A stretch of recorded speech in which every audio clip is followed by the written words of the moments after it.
And this is Pankaj Ziman, faculty member of SBS Law College, Sriganganagar. From today, we are going to start taxation law, that is paper number 7, LLB second year. तो आज से हम जो है taxation law start करेंगे.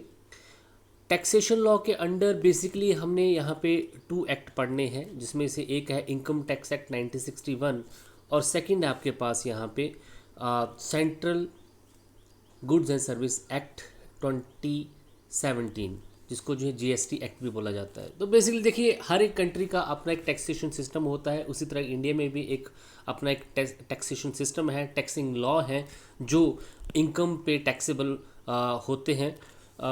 देखिए, India में 1961 में इनकम टैक्स एक्ट जो है इम्प्लीमेंट हुआ था.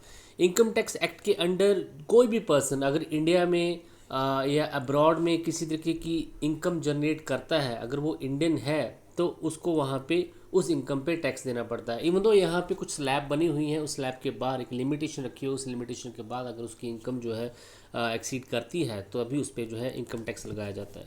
तो इनकम टैक्स एक्ट आपको यहाँ पे पढ़ना है. इनकम टैक्स एक्ट के अंडर आपको देखना है कि कौन कौन सी इनकम होती है, किस किस तरीके की इनकम जो है एक पर्सन जो है जनरेट करता है और वहाँ पे उसकी क्या टैक्सिंग लाइबिलिटीज़ होती है, और अगर वो वहाँ पे डिफ़ॉल्ट करता है बाय फॉर पेइंग टैक्सेस तो उस कंडीशन में उस पर क्या क्या प्रोसिक्यूशंस हो सकती हैं या किस तरीके की उस पर जो है वहाँ पे सिविल एक्शन उसके अगेंस्ट जो है लिया जा सकता है. दूसरा जो है आपके पास यहाँ पे आपने पढ़ना है जीएसटी एक्ट 2017, जो कि रिसेंटली पास हुआ है, जो कि गुड्स एंड सर्विसेज पे जितना भी टैक्स लगता है उसी के थ्रू लगता है. तो देखिए, इनकम टैक्स एक्ट एक डायरेक्ट टैक्स है जो कि डायरेक्टली जो है इनकम पे लगता है, लेवी होता है, और जो आपका जीएसटी है वो एक इनडायरेक्ट टैक्स यहाँ पे है. तो यही जो 2 एक्ट आपने इंडिया में पढ़ने हैं, एक तो इनकम पे जो टैक्स लगता है उससे रिलेटेड आपके पास इनकम टैक्स एक्ट है 1961 का, और दूसरा जो गुड्स और सर्विसेज पे जो टैक्स लगते हैं उसके लिए आपके पास एक्ट है जीएसटी एक्ट 2070, जिसको आपने पढ़ना है यहाँ पे. तो देखिए, इनकम टैक्स एक्ट 1961 का एक बहुत इंपॉर्टेंट बात आपने शुरू से ही याद रखनी है यहाँ पे कि इनकम टैक्स एक्ट 1961 के अंडर किसी भी पर्सन की इनकम पे जो टैक्स लगता है वो on the basis of citizenship नहीं लगता है कि वो वहाँ का नागरिक है इसलिए उस पर टैक्स लगाया जा रहा है. On the basis of residence लगता है कि कितना टाइम वो इंडिया में रहा. अगर वो इंडिया में रहा है और इंडिया में रह के अगर उसने इनकम जनरेट की है, चाहे वो किसी भी कंट्री का हो, तो उसको इनकम टैक्स एक्ट 1961 के अंडर जो है टैक्स पे करना पड़ेगा. इट मीन्स कि रेजिडेंस जो है वो क्राइटेरिया है टैक्सेशन का, ना कि सिटीजनशिप जो है एक क्राइटेरिया है. तो फर्स्ट क्वेश्चन भी आपके पास यही है कि resident and not the citizenship is the criteria for the taxability under the Indian Income Tax Act. Comment and discuss the criteria of residence for the companies and firms. Support your answer with case laws. तो आपको यहाँ पे सबसे पहला question यही देखना है कि बताइए कि कैसे जो है सिटीजनशिप जो है वो क्राइटेरिया नहीं है टैक्सेबिलिटी का, रेजिडेंस जो है वो इनकम टैक्स एक्ट इंडिया के इनकम टैक्स एक्ट के अंडर जो है एक क्राइटेरिया बनता है. तो देखिए, रेजिडेंस जो है यहाँ पे आपको पढ़ना है. रेजिडेंस को समझना बहुत ज़रूरी है कि कौन रेजिडेंट होगा, किस पर्सन को इंडिया में रेजिडेंट माना जाएगा और किस पर्सन को इंडिया का रेजिडेंट नहीं माना जाएगा, नॉन रेजिडेंट उसको माना जाएगा, और उसी के बेस पे जो है उसकी इनकम पे टैक्स वहाँ पे लगेगा अगर वो उसने इनकम जनरेट यहाँ पे की हुई है. तो इसको पढ़ना स्टार्ट हम यहाँ पे करते हैं. The criteria for the taxability under the Indian income tax act is resident not citizenship. जैसे मैंने अभी आपको बताया, there is a clear provision in the act that the income of tax payer shall be determined on the basis of his residential position. तो यहाँ पे clear provision है इस एक्ट के अंडर, जो टैक्स पेयर की जो इनकम होती है वो डिटर्मिन होती है on the basis of residential position, की वो का कितना टाइम इंडिया में यहाँ पे रहा, जिसको आप आगे पढ़ेंगे. तो देखिए, यूनियन ऑफ इंडिया वर्सेस आज़ादी बचाओ आंदोलन, AI 2004 सुप्रीम कोर्ट का केस है. The term residents means any person who under the law of the state is liable to taxation. तो रेजिडेंट का मतलब यहाँ पे ये है कि किसी भी देश के किसी भी स्टेट के लॉ के अंडर वो टैक्स देने के लिए लाइबल है. रीज़न क्या हो सकता है कि उसका वहाँ पे डोमिसाइल है, वो वहाँ पे रह रहा है, उसकी रेजिडेंसी है। प्लेस ऑफ मैनेजमेंट, अगर कोई वो बिजनेस कंपनी चला रहा है तो वहाँ पे मैनेजमेंट जो है उसकी या उसका कंट्रोल जो है उस कंपनी का इंडिया में हो रहा है, या सिमिलर काइंड ऑफ थिंग्स जो है अगर इंडिया में हो रही हैं तो हम उसको रेजिडेंट वहाँ पे मान लेंगे। देखिए आगे बढ़ने से पहले एक चीज़ देख लेंगे कि पर्सन पे यहाँ पे टैक्स लगाया जा रहा है। इनकम किसी पर्सन की होगी तो पर्सन, आपको मैं पहले पढ़ा चुका हूँ कि पर्सन सिर्फ और सिर्फ नेचुरल पर्सन नहीं होता है। पर्सन में इंक्लूड होता है आपकी फर्म्स, आपकी एओपी, आपकी कंपनीज, हिंदू जॉइंट फैमिलीज, ये भी पर्सन मानी जाती है इन द आई ऑफ लॉ। इनको आर्टिफिशियल पर्सन भी बोला जाता है। तो एक पर्सन की ब्रॉड डेफिनेशन है, उस पर्सन उसके हिसाब से आपको चलना है कि पर्सन यहाँ पे को एक इंडिविजुअल नेचुरल पर्सन जो हम और आप हैं उसको भी पर्सन माना जाएगा, उसकी इनकम पे टैक्स लगेगा। और अगर कोई फर्म, कोई एओपी या फिर कोई कंपनी या फिर कोई हिंदू जॉइंट फैमिली अगर इनकम जनरेट कर रही है तो उसको भी इस एक्ट के अंडर जो है पर्सन माना जाएगा और उनकी इनकम पे वहाँ पे टैक्स वहाँ पे लगेगा। तो देखिए, द टैक्सपेयर में classified into 3 categories on the basis of residential position. Residential position के बेसिस पे जो है एक टैक्सपेयर को 3 कैटेगरी में डिवाइड किया जा सकता है। तो एक टैक्सपेयर जो है एक रेजिडेंट हो सकता है, या फिर नॉट ऑर्डिनरी रेजिडेंट हो सकता है, या फिर नॉट रेजिडेंट हो सकता है। तो एक टैक्सपेयर जो है इंडिया में जब इनकम टैक्स की बात आती है तो उसको हम डिनोट करेंगे कि वो रेजिडेंट होगा तो उसकी टैक्स लाइबिलिटी अलग होगी। अगर वो नॉट ऑर्डिनरी रेजिडेंट है तो उसकी टैक्सिंग लाइबिलिटी अलग होगी। अगर वो नॉन रेजिडेंट है तो उसकी टैक्सिंग लाइबिलिटी नील होगी। यहाँ पे देखना है तो टैक्स पेयर को पहले हमने ये डिटरमिन करना है कि वो क्या है, रेजिडेंट है, नॉट ऑर्डिनरी रेजिडेंट है, या फिर नॉन रेजिडेंट है। तो टैक्स पेयर को हम 3 कैटेगरी में यहाँ पे डिवाइड करेंगे। The determination of residential status of the taxpayer depends upon the number of day of his residence in India during the previous year। यहाँ पे previous year और assessment year को भी आपने ध्यान में रखना है। previous year जिस साल, पिछले साल जो आपने इनकम गेन की है उस पर टैक्स जो लगेगा उसको हम प्रीवियस ईयर बोलेंगे। असेसमेंट ईयर वो होगा जिसमें आपकी इनकम की असेसमेंट होगी और उस पर टैक्स जो है नेक्स्ट ईयर जो है वहाँ पे लगेगा। तो determination of residential status of tax pair depend upon the numbers of day. तो किसी भी टैक्स पेयर का रेजिडेंशियल स्टेटस चेक करने के लिए हमें क्या देखना है कि वो कितने दिन तक इंडिया में वो रहा है पिछले साल में, या फिर उसकी मैनेजमेंट और कंट्रोलिंग जो है इंडिया में कैसी हुई है। On the basis of number of day living in India a citizen में बी नॉन रेजिडेंट। तो जितने दिन वो इंडिया में रहा उसके बेसिस पे वो एक नॉन रेजिडेंट हो सकता है, रेजिडेंट हो सकता है, नॉट ऑर्डिनरी रेजिडेंट हो सकता है। इसलिए यहाँ पे ये बोला जा रहा है कि रेजिडेंट्स जो है वो क्राइटेरिया है, ना कि सिटीजनशिप जो है वो क्राइटेरिया है टैक्सेबिलिटी का इंडिया में।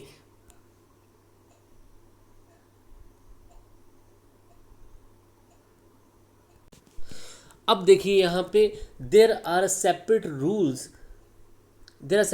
For the determination of a resident status for the different type of tax payer. देखिए टैक्स पेयर अलग अलग टाइप के होंगे। मैंने आपको बताया कि इंडिविजुअल भी हो सकता है, फर्म भी हो सकती है, कंपनी भी हो सकती है, हिंदू अनडिवाइडेड फैमिली भी हो सकती है, कम्युनिटी भी ऑफ पर्सन्स भी हो सकते हैं। तो उन सभी के लिए रेजिडेंटल स्टेटस क्या होगा, हर एक पर्सन का, फर्म का, कंपनी का, हिंदू अनडिवाइडेड फैमिली का जो है रेजिडेंटल स्टेटस अलग होगा और उसके रूल्स जो हैं वो सेपरेट रूल यहाँ पे बताए गए हैं। तो हम 1 बाय 1 सेक्शन 6 के अंडर एक सबसे पहले हम इंडिविजुअल का रेजिडेंटल स्टेटस कैसे डिटरमिन होगा उसको पढ़ेंगे। उसके बाद एक फर्म का, एक कंपनी का, हिंदू जॉइंट फैमिली का, सभी का जो है रेजिडेंटल स्टेटस जो हम 1 बाय 1 जो है पढ़ेंगे। सेक्शन 6 के अंडर जो है सभी का जो है रेजिडेंटल स्टेटस बताया गया है। तो एक इंडिविजुअल कब जो है रेजिडेंट बन जाता है, कब वो एक ऑर्डिनरी, नॉट ऑर्डिनरी रेजिडेंट होता है और कब वो एक नॉन रेजिडेंट होता है, ये आपको यहाँ पे इनकम टैक्स एक्ट सेक्शन 6 के अंडर जो है इसके रूल बताए गए हैं। तो देखिए, the residential status of individual, residents of the individual may be determine in the following manners. तो रेजिडेंट देखिए, सबसे पहले एक इंडिविजुअल जो है वो कब जो है एक रेजिडेंट माना जाएगा, कब ये माना जाएगा कि वो इंडियन रेजिडेंसी उसके पास है, वो इतना टाइम अगर इंडिया में रहा है। तो according to the section 6 clause 1 a person has to fulfil the following condition to be resident. तो एक रेजिडेंट बनने के लिए किसी भी पर्सन को, चाहे वो इंडियन है चाहे वो फॉरेनर, कोई फ़र्क नहीं पड़ता, उसको रेजिडेंट बनने के लिए उसको ये कंडीशन सेक्शन 6 क्लॉज 1 के अंडर जो है कंडीशन पूरी करनी पड़ेंगी। The tax payer in the previous year, तो जो टैक्स पेयर जो है वो प्रीवियस ईयर में resided in India for 182 days in all or मोर, और तो अगर वो प्रीवियस ईयर में 182 डेज इंडिया में रहा है या उससे ज़्यादा इंडिया में रहा है तो उसको हम रेजिडेंट मान लेंगे। ये पहली कंडीशन है, ठीक है जी। और अगर ये कंडीशन फुलफिल अगर वो नहीं करता है तो दूसरी कंडीशन आपके पास, the period of 4 year before that year has resided in India for the 365 days in all or more and has resided 60 day in all or more in that previous year. तो पिछले 4 सालों में वो India में 365 day India में रहा हो या उससे ज़्यादा डे इंडिया में रहा हो, और पिछले 1 साल में प्रीवियस ईयर में वो कम से कम 60 दिन या इससे ज़्यादा वो इंडिया में रहा हो। ये दोनों कंडीशन अगर फुलफिल होती हैं तो उसको हम क्या मान लेंगे, रेजिडेंस मान लेंगे। तो पहली कंडीशन तो आपके पास यहाँ पे क्लियर है कि एक टैक्स पेयर अगर 182 डे इंडिया में रहता है या उससे ज़्यादा रहता है, या पिछले 4 साल में वो 365 दिन इंडिया में रहता है और लास्ट ईयर में वो 60 डे इंडिया में रहा है, तो उसको हम टैक्स जो है रेजिडेंट मान लेंगे। अगर ये कंडीशन वो पूरी नहीं करता है तो दूसरी कंडीशन पूरी कर दे, he should have been a resident of India for a minimum of 2 year in the 10 year preceding the previous year. तो अगर वो पिछले 10 सालों में इंडिया में 2 साल तक रेजिडेंट रहा है, अगर उसने ये कंडीशन पूरी की है तो वो 2 साल तक रेजिडेंट अगर वहाँ पे रहा है तो उस कंडीशन में भी उसको जो है रेजिडेंट मान लिया जाएगा। तीसरी condition, he has resided in India in the last 7 year before the previous year for the 730 days in all or मोर, या फिर वो इंडिया में रहा है पिछले 7 सालों में 730 दिन अगर वो इंडिया में रहा है तो उसको हम जो है रेजिडेंट मान लेंगे। तो ये कंडीशन आपको पूरी करनी है। तो आपको कंडीशन नंबर 1 भी पूरी करनी है, सेकंड पूरी करनी है और थर्ड पूरी करनी है, तो एक रेजिडेंट वो बन जाएगा। कंडीशन नंबर 1 में या तो आप 182 की कंडीशन को पूरा कर दीजिए, या फिर और यहाँ पे लिखा हुआ है इसलिए या फिर आप सेकंड कंडीशन को यहाँ पे पूरा कर दीजिए।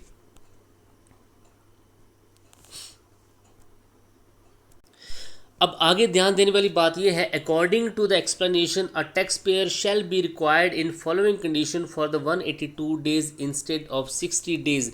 इन दोनों कंडीशन में 60 दिन की रिक्वायरमेंट नहीं होगी, 182 डे की रिक्वायरमेंट होगी। तो यहाँ पे आपने जैसे पढ़ा कि अगर उसको 60 दिन पिछले साल यहाँ पे रहना है, ये इन दो कंडीशन में ये 182 डे हो जाएगा। वो कौन सा, अगर टैक्स पेयर जो है इंडियन सिटीज़न है और इंडिया में उसने छोड़ दिया है और वो किसी इंडियन शिप का जो है मेंबर बन गया है, तो अगर उसको रेजिडेंट मानना है तो 60 डे नहीं होने चाहिए, वहाँ पे 182 डेज होने चाहिए पिछले साल में। अगर वो सेकंड कंडीशन को फुलफिल करना चाहता है तो ध्यान में रखिए कि अगर वो पिछले 4 सालों में 365 दिन इंडिया में रहा है और अगर वो पिछले साल 60 दिन ना होके अगर 182 डे इंडिया में रहा है, तो एक सिटीज़न जो कि इंडियन सिटीज़न है, जो कि इंडिया छोड़ चुका है और इंडियन शिप में है कहीं पे, तो ये कंडीशन होगी तब वो सिटीज़न माना जाएगा। इसलिए ज़्यादातर जितने भी फॉरेनर्स होते हैं वो इंडिया में टैक्स पे नहीं करते हैं, ये आपको ध्यान में रखना है यहाँ पे। दूसरी, अगर वो सिटीज़न ऑफ इंडिया है या फिर इंडियन ओरिजिन का पर्सन है और वो अब्रॉड चला गया है, तब भी उसको 60 डेज़ की जहाँ पे 182 का कंडीशन वहाँ पे लगाई गई है।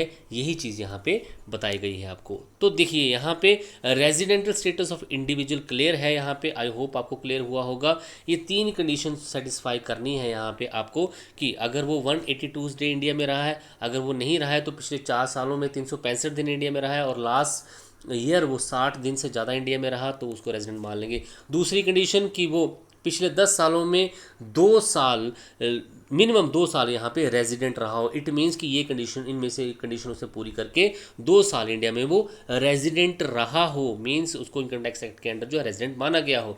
तीसरी कंडीशन यहाँ पे कि पिछले 7 सालों में 730 दिन वो इंडिया में अगर रहा है, तब भी उसको हम क्या मान लेंगे, रेजिडेंट मान लेंगे। अब आपके पास नॉट ऑर्डिनरी रेजिडेंट यहाँ पे आता है। देखिए, not resident in India, any particular person is not called ordinary resident because he does not fulfil the condition. तो अगर कोई भी यहाँ पे इन कंडीशंस को पूरा पहली कंडीशन को पूरा नहीं करता है, अभी आपने पहली कंडीशन वहाँ पे पढ़ी, लेकिन दूसरी कंडीशन को पूरा कर देता है, मीन्स कि वो पिछले 2 सालों में 10 सालों में लगातार 2 साल जो है यहाँ पे रेजिडेंट रहा है, और दूसरा पिछले 7 सालों में 730 दिन जो है वहाँ पे अगर वो रहा है, तो उसको हम क्या मान लेंगे, नॉट ऑर्डिनरी रेजिडेंट मान लेंगे। इट मीन्स कि पहली रेजिडेंट की पहली कंडीशन 782 वाली वो पूरी नहीं करता, 365 वाली पूरी नहीं करता, लेकिन ये 2 कंडीशन अगर वो पूरी कर देता है तो उस कंडीशन में उसको नॉट ऑर्डिनरी रेजिडेंट माना जाएगा। और उसकी टैक्सिंग लाइबिलिटी क्या होगी, वो सेक्शन 5 में आगे आप पढ़ेंगे। In other word, it can be said that if any person fulfil the first condition of the section 6(1) to the resident of India but does not fulfil the others, then he called not ordinary resident. तो अगर यहाँ पे साफ लिखा हुआ है section 1 की condition को तो पूरा करता है, लेकिन बाकी कंडीशनों को वो पूरा नहीं करता है, तो उस कंडीशन में वो नॉट ऑर्डिनरी रेजिडेंट जो है माना जाएगा। थोड़ा सा मैंने यहाँ पे आपको गलत बता दिया कि अगर वो पहली कंडीशन को पूरा कर देता है, लेकिन पहली कंडीशन को तो पूरा कर देता है, लेकिन सेकंड और थर्ड कंडीशन को अगर वो पूरा नहीं करता है, तो उस कंडीशन में वो क्या माना जाएगा, ऑर्डिनरी रेजिडेंट जो है माना जाएगा। नॉन रेजिडेंट कौन होगा, he is that person who is neither resident and ordinary resident. Non resident उसको ही बोलेंगे, सीधा सी बात है कि ना तो वो इंडियन रेजिडेंट रहा है, ना ही ऑर्डिनरी रेजिडेंट, ना तो वो रेजिडेंट रहा इंडिया में, ना ही ऑर्डिनरी रेजिडेंट रहा, तो उसको नॉन रेजिडेंट मान लेंगे। Non resident but not ordinary resident in India, ना तो वो रेजिडेंट ना ही वो ऑर्डिनरी रेजिडेंट इंडिया में रहा है। इस कंडीशन में वो सेक्शन 6(1) की कोई भी कंडीशन को अगर वो पूरा नहीं करता है, जो कि अभी आपने पढ़ी, तो उस कंडीशन में उसको नॉन रेजिडेंट मान लिया जाएगा। तो एक individual on the basis of numbers of day India में वो क्या माना जाएगा, रेजिडेंट हो सकता है, नॉट ऑर्डिनरी रेजिडेंट हो सकता है, या फिर नॉन रेजिडेंट वो हो सकता है। नेक्स्ट आपके पास यहाँ पे है, हम 1 बाय हर एक पर्सन का जो है रेजिडेंशियल स्टेटस जो है चेक कर रहे हैं। तो आपने एक इंडिविजुअल का, एक पर्सन का जो है रेजिडेंशियल स्टेटस यहाँ पे चेक किया। अगर अब हम जो सेकंड पर्सन का जो है यहाँ पे रेजिडेंशियल स्टेटस चेक करेंगे, और वो है यहाँ पे आपके पास हिंदू अनडिवाइडेड फैमिली। मैंने आपको पहले बताया कि हिंदू अनडिवाइडेड फैमिली और फर्म भी जो है कानून की इन द आई ऑफ लॉ, इनको भी क्या माना जाता है, पर्सन माना जाता है। तो इनका रेजिडेंशियल स्टेटस हम कैसे देखेंगे, तो section 6 clause 2 provide for the residential status of Hindu undivided family and firm। तो हिंदू अनडिवाइडेड फैमिली और फर्म किस कंडीशन में रेजिडेंट मानी जाएंगी। If any person fulfil the following condition of Hindu undivided family, he shall be deemed to the resident of India for the previous year. अगर कोई भी person जो है हिंदू अनडिवाइडेड फैमिली का या फर्म का ये कंडीशन फुलफिल कर देता है पिछले साल की, तो वो एक रेजिडेंट इंडिया माना जाएगा। फर्स्ट कंडीशन क्या है, if the management and control of such family during the previous year has been wholly और इम्पार्शली इन इंडिया। तो हिंदू अनडिवाइडेड फैमिली को चलाया जाता है हेड ऑफ द फैमिली के थ्रू, कर्ता के थ्रू, मैनेजर के थ्रू। और हिंदू अनडिवाइडेड फैमिली का एक अपना बिजनेस होगा, उनका अपना एक बहुत बड़ा एम्पायर होगा, प्रॉपर्टी ही होगी। तो उस प्रॉपर्टी की, अगर उस बिजनेस की मैनेजमेंट और कंट्रोलिंग जो है पिछले साल इंडिया में हुई है पूरी तरह से, या थोड़ी बहुत भी कंट्रोलिंग या मैनेजमेंट इंडिया में हुई है, तो हम उसको रेजिडेंट मान लेंगे। इनकम टैक्स ऑफिसर राजा टेक्सटाइल लिमिटेड के केसेस में यही बोला गया कि ये डिसाइड होगा, एक हिंदू अनडिवाइडेड फैमिली और फर्म की रेजिडेंशियल स्टेटस में अगर उसको रेजिडेंट बनाना है, तो हमने यही देखना है कि उस हिंदू अनडिवाइडेड फैमिली और फर्म की जो मैनेजमेंट और कंट्रोलिंग जो है इंडिया में हो रही है या नहीं हो रही है, चाहे होली हो रही है, पार्शली हो, कोई फर्क नहीं पड़ता। Second condition, if the karta of the joint Hindu family has been the resident tax payer during the 9 year out of the 10 year prior the previous year. तो ये वही कंडीशन आ जाती हैं जो आपने सेक्शन 6 clause 1 में पढ़ी कि कर्ता जो है हिंदू अनडिवाइडेड फैमिली का, क्योंकि हिंदू अनडिवाइडेड फैमिली का जो head of the manage family होता है वो कर्ता होता है, वही उस फैमिली को चलाता है। तो अगर वो पिछले 10 सालों में, 9 साल नहीं होगा यहाँ पे, 2 साल होगा, ध्यान में रखना, अगर वो इंडिया में रेजिडेंट रहा है, मतलब कि उसने ये कंडीशन पिछले 10 सालों में 2 साल पूरी की है, तब भी हम उसको क्या है, रेजिडेंट मान लेंगे। तीसरी condition, if the karta of the joint Hindu family has resided in India, या फिर वही कंडीशन कि पिछले 7 सालों में हेड ऑफ द फैमिली जो कर्ता जो है वो पिछले 7 सालों में 730 दिन अगर इंडिया में रहा है, तो उस कंडीशन में हम उसको क्या मान लेंगे, रेजिडेंट मान लेंगे। तो एक HUF और फर्म का रेजिडेंटल स्टेटस में सबसे पहले वो रेजिडेंट तब बनेगा जब उस हिंदू अनडिवाइडेड फैमिली और फर्म की जो है मैनेजमेंट और कंट्रोलिंग इंडिया में हो रही है, या कर्ता पिछले 10 सालों में 2 साल इंडिया में रेजिडेंट रहा है, या फिर कर्ता जो है पिछले 7 सालों में 730 दिन इंडिया में रहा है, तो उसको हम क्या मान लेंगे, रेजिडेंट जो है, इंडियन रेजिडेंट जो है उसको मान लेंगे। नेक्स्ट आपके पास कब एक हिंदू अनडिवाइडेड फैमिली और फर्म जो है नॉन ऑर्डिनरी रेजिडेंट बन जाती है, where any joint Hindu family fulfil the first condition of the resident but does not fulfil the others, such family shall be called not ordinary resident or resident but not ordinary resident in India.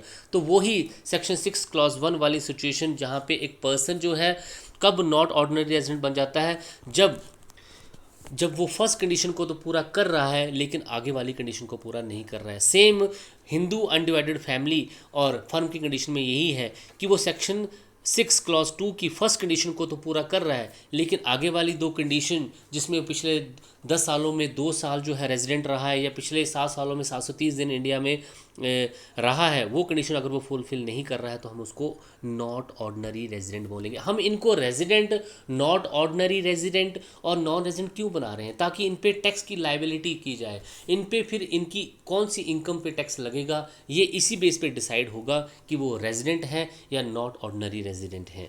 ठीक है जी। In other words it can be said that if any family और firm does not fulfil any of the following condition it shall be called as a resident but not ordinary resident. तो अगर इनमें से वो कोई भी condition को पूरा नहीं करता है तो उस कंडीशन में वो क्या बन जाएगा, नॉट ऑर्डिनरी रेजिडेंट बन जाएगा। नॉन रेजिडेंट, तो नॉन रेजिडेंट वहीं पे सीधी सी बात है, जैसे आपने इंडिविजुअल का पढ़ा कि अगर वो ना तो वो रेजिडेंट है ना तो वो नॉट ऑर्डिनरी रेजिडेंट, तो उस कंडीशन में वो नॉन रेजिडेंट है। इसी कंडीशन में अगर उस फर्म का या उस हिंदू अनडिवाइडेड फैमिली का, हिंदू जॉइंट फैमिली का कंट्रोल और मैनेजमेंट इंडिया में नहीं है, कंप्लीटली आउटसाइड इंडिया है, इंडिया में बिल्कुल भी नहीं है, तो वो नॉन रेजिडेंट बन जाएगी, कोई भी टैक्सिंग लायबिलिटी वहाँ पे नहीं होगी। नेक्स्ट आपके पास residential status of the company. अब कंपनी का हम रेजिडेंशियल स्टेटस चेक करेंगे कि कंपनी भी in the eye of law क्या है, एक पर्सन है, और पर्सन पे हम जो है इनकम टैक्स लगा रहे हैं। 1961 जो है का जो एक्ट, इनकम टैक्स एक्ट जो है वो किस पे अप्लाई हो रहा है,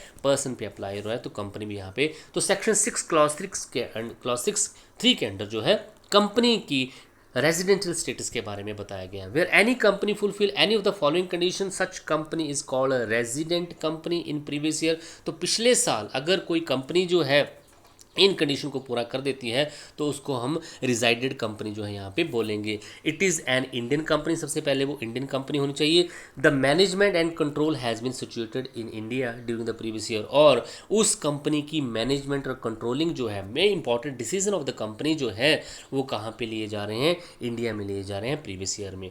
मैनेजमेंट एंड कंट्रोल मीनिंग क्या है, central management and control not with the day business और सर्वेंट एम्प्लॉयज और agent, the business is completely conducted outside but management control is situated in India, it shall be resident company। तो day to day life में जो business होता है अगर वो वहाँ यहाँ पे किया जा रहा है, main decision of the company, controlling the company अगर इंडिया में की जा रही है तो हम उसको रिजाइडेड कंपनी मान लेंगे। मीन्स उसको जो है हम एक कंपनी जो है रेजिडेंट कंपनी उसको यहाँ पे हम मान लेंगे। कंपनी कभी भी नॉट ऑर्डिनरी नहीं होती है, ये आपको ध्यान रखना है। कंपनी या तो रिजाइडेड कंपनी होगी या फिर नॉन रेजिडेंट होगी। तो देखिए यहाँ पे साफ लिखा हुआ है कि on the other hand if a company is not Indian company or its management and control has been completely outside India it is called non resident company. तो यहाँ पे क्लियर है कि अगर कंपनी अगर इंडियन कंपनी नहीं है और ना ही उसकी मैनेजमेंट कंट्रोलिंग इंडिया में हो रही है, जो भी मैनेजमेंट एंड कंट्रोल उसका कंपनी का जो हो रहा है आउटसाइड इंडिया हो रहा है, तो ऑब्वियसली बात है वो नॉन रेजिडेंट कंपनी जो है इंडिया में बन जाएगी। तो ये आपके पास यहाँ पे डिफरेंट पर्सन जो टैक्स पेयर जो होते हैं, जो पर्सन जो होते हैं उनका रेजिडेंशियल स्टेटस, वो कब रेजिडेंट होती हैं, कब वो नॉट ऑर्डिनरी रेजिडेंट होते हैं और किस कंडीशन में वो नॉन रेजिडेंट बन जाते हैं, ये आपने यहाँ पे पढ़ा। अब सेक्शन 6 के अंडर जो है कि टैक्सेबिलिटी की बात की गई है कि स्कोप क्या है, जो ये जो रेजिडेंट है, नॉन ऑर्डिनरी रेजिडेंट है या नॉन रेजिडेंट है, इन पे इनकी कौन सी इनकम जो है जो इनकी इनकम में ऐड कर दी जाती है और उन पे टैक्स लगाया जाता है, ये आपको यहाँ पे पढ़ना है। तो रेजिडेंट पर्सन का टैक्सिंग लाइबिलिटी क्या होगी यहाँ पे बताया गया सेक्शन 5 के अंडर। नॉट ऑर्डिनरी रेजिडेंट की जो है टैक्सिंग लाइबिलिटी क्या होगी ये भी बताया गया सेक्शन 5 के अंडर, और एक नॉन रेजिडेंट की जो है टैक्सिंग लाइबिलिटी क्या होगी ये भी इंडिया में बताई गई है। देखिए बहुत सिंपल है, इसको यहाँ पे ढंग से पढ़ेंगे। देखिए section 6 provide the residential status of the tax payer, section 5 provides the taxability of the tax payer, the liability of the imposing tax upon the tax payer keep on changing along with the residential status. तो किसी भी tax payer का जो taxing liability जो है वो change होती रहती है according to his residential status. तो अगर कोई पर्सन रेजिडेंट है तो उसकी सारी इनकम को वहाँ पे जोड़ के उस पर टैक्स लगा दिया जाता है। तो सबसे पहले रेजिडेंट अगर कोई है, कोई पर्सन, कोई हिंदू अनडिवाइडेड फैमिली या फर्म या कंपनी अगर रेजिडेंट है तो उसकी टैक्सिंग लाइबिलिटी क्या होगी, ये सेक्शन 5 में यहाँ पे बताया गया।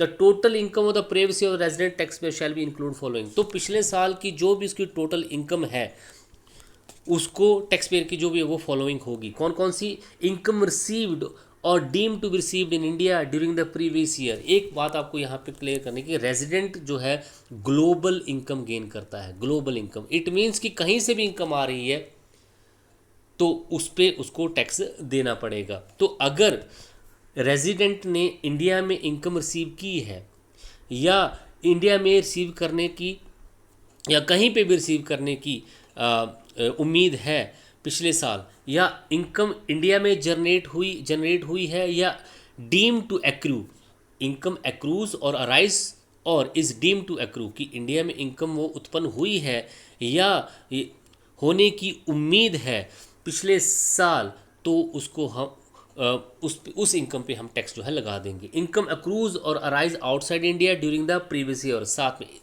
अगर कोई भी इनकम इंडिया से बाहर एक्रू हुई है तो उस कंडीशन में भी हम उसको रेजिडेंटल पर्पस के हिसाब से उस पर टैक्स वहाँ पे लगा देंगे। तो यहाँ पे क्लियर है कि रेजिडेंट जो होगा अगर वो इंडिया में रहा है और अगर उसने इंडिया में रह के कोई भी इनकम गेन की है, रिसीव की है या यहाँ पे इनकम गेन हुई है, साथ में आउटसाइड भी यहाँ पे लिख दिया, इट मीन्स कि कहीं पे भी दुनिया के किसी भी कोने में, इंडिया में बैठ के दुनिया के किसी भी कोने में अगर उसने इनकम गेन की है, उत्पन्न हुई है, तो इंडिया में उस पे टैक्स वहाँ पे लग जाएगा। ठीक है जी। तो रेजिडेंटल जो पर्सन रेजिडेंट माना जाएगा, चाहे उसने इनकम इंडिया में गेन की हो या इंडिया से बाहर गेन की हो, उसको उस पर टैक्स देना पड़ेगा। Not ordinary resident, the total income of the previous year of the not ordinary resident tax payer shall include following: income received और deem to be received by him or in his behalf during the previous year. पिछले साल उसने, बिल्कुल वही बात यहाँ पे हो जाएगी कि उसने जो इनकम इंडिया में रिसीव की है या रिसीव करने की उम्मीद है पिछले साल, उस पे वो इनकम जो है उसकी टोटल इनकम में इंक्लूड कर दी जाएगी और उस पर टैक्स लगा दिया जाएगा। इनकम एक्रूज, जो इंडिया में इनकम एक्रू हुई है, उत्पन्न हुई है या एक्रू होने की उम्मीद है, वो भी इनकम उसकी टोटल इनकम में इंक्लूड कर दी जाएगी और टैक्स लगा दिया जाएगा। और एक नई कंडीशन यहाँ पे आ गई है, बाकी दोनों कंडीशन ऑलमोस्ट सेम है। इनकम एक्रू और rise outside India during the previous year but the control of such business is in India any professional establish in India. तो इनकम चाहे फॉरेन में एक्रू हुई है या फॉरेन में एक्रू हुई है, लेकिन उस बिजनेस का कंट्रोल और मैनेजमेंट इंडिया में हो रहा था या फिर वो प्रोफेशन जो था इंडिया में इस्टेब्लिश था, तो उस कंडीशन में उस इनकम को नॉट ऑर्डिनरी रेजिडेंट की इनकम में इंक्लूड किया जाएगा और उस पर टैक्स लगेगा। तो ये आपको यहाँ पे ध्यान देना है। नॉन रेजिडेंट कौन होगा? जो कि इंडियन रेजिडेंट नहीं माना जाएगा, तो उस कंडीशन में उसकी टैक्सिंग लायबिलिटी क्या होगी, ये आपको यहाँ पे देखना है। The total income of the previous year of the non-resident taxpayer shall include following: income received or deemed to be received by the taxpayer on the behalf in India during the previous year। तो एक non resident, यहाँ पे बहुत important बात है कि non resident की income तभी टैक्सेबल होगी अगर उसने वो इनकम इंडिया में रिसीव की है या इंडिया में रिसीव होने की उम्मीद है। इसी तरीके से सेकंड, इनकम एक्रूज और arise to deem to accrue in created in India. दूसरी बात कि इनकम जो है वो उत्पन्न इंडिया में हुई है, वो इंडिया में मिली है, उत्पन्न इंडिया में हुई है, या उत्पन्न होने की उम्मीद इंडिया में है, तो ही उसको टैक्स यहाँ पे देना पड़ेगा। तो बहुत ही कंडीशन बहुत ध्यान से यहाँ पे देखिएगा कि रेजिडेंटल के केसेस में चाहे इनकम उसने इंडिया में गेन की या आउटसाइड इंडिया गेन की, उसको टैक्स देना पड़ेगा उस इनकम पे। नॉट ऑर्डिनरी रेजिडेंट के मामले में अगर उसने इंडिया में इनकम गेन की है तो उसको टैक्स वहाँ पे देना पड़ेगा। और अगर उसका बिजनेस इंडिया में है, इनकम चाहे आउटसाइड जनरेट हुई है लेकिन उसकी मैनेजमेंट और कंट्रोलिंग इंडिया में है, तब उसको टैक्स देना पड़ा। नॉन रेजिडेंट के केसेस में अगर इनकम इंडिया में ही गेन हुई है, रिसीव इंडिया में की उसने, इट मीन्स कि वो इनकम इंडिया से आई, ठीक है जी। अगर वो इंडिया से इनकम आई तो एक नॉन रेजिडेंट को भी टैक्स वहाँ पे देना पड़ेगा। तो अगर इंडिया में इनकम उसे रिसीव की गई है या उम्मीद है कि वो रिसीव करेगा, या फिर इंडिया में उत्पन्न होगी या उम्मीद है कि इंडिया में उत्पन्न होगी, इन दोनों कंडीशन में उसको वहाँ पे वो इनकम जो है उसकी टोटल इनकम में इंक्लूड कर दी जाएगी और टैक्स उसको वहाँ पे देना पड़ेगा। तो ऑलमोस्ट सेम है। एक बार फिर मैं आपको यहाँ पे बता दूँ, देखिए पहली कंडीशन दूसरी कंडीशन, पहली कंडीशन दूसरी कंडीशन और नॉन रेजिडेंट की भी पहली कंडीशन और दूसरी कंडीशन ऑलमोस्ट सेम है। फ़र्क यहाँ पे एक आउटसाइड इनकम का आया और यहाँ पे जो कंट्रोल और बिजनेस की जो बात हो रही है वो फ़र्क आया। बाकी इन तीनों में ज़्यादा फ़र्क यहाँ पे नहीं है। Thank you so much.